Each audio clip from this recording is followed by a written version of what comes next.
to take the ball and throw it to them. Okay. It should touch them.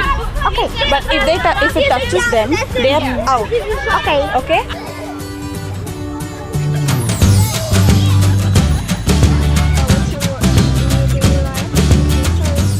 Ми сьогодні познайомились з турками і з індійцями. Дуже цікаво.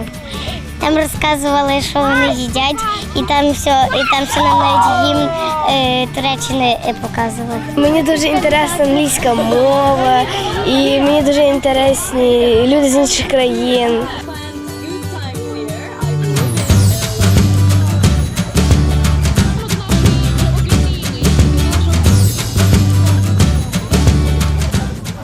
I came here because I want Я тут, тому що хочу покращити англійську, познайомитися з іншими людьми, дізнатися про їхню культуру. Також хочу розповісти про свою країну, культуру. behaviors like that.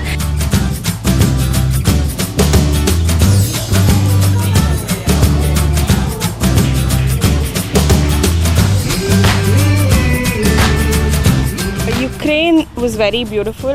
Україна дуже красива, я бачила світлини, тому вирішила приїхати і побачити ці місця. Діти дуже красиві і світлі. Я хочу поговорити з ними про екологічні проблеми та покращити цю ситуацію, яку маємо.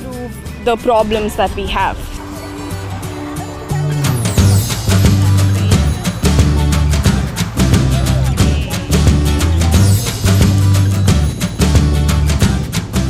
Прийшло набагато більше тих, хто не реєструвався, близько 20-30 дітей. Тобто ми очікували 90-100, приблизно так і є.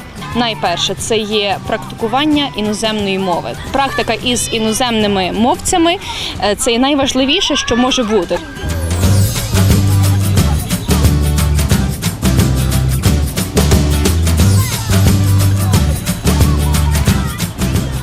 У нас знову створена громада, і ми хочемо щось для дітей зробити, тому що наші дітки – це є наше майбутнє. Табір крутий. Ми дуже задоволені цим днем.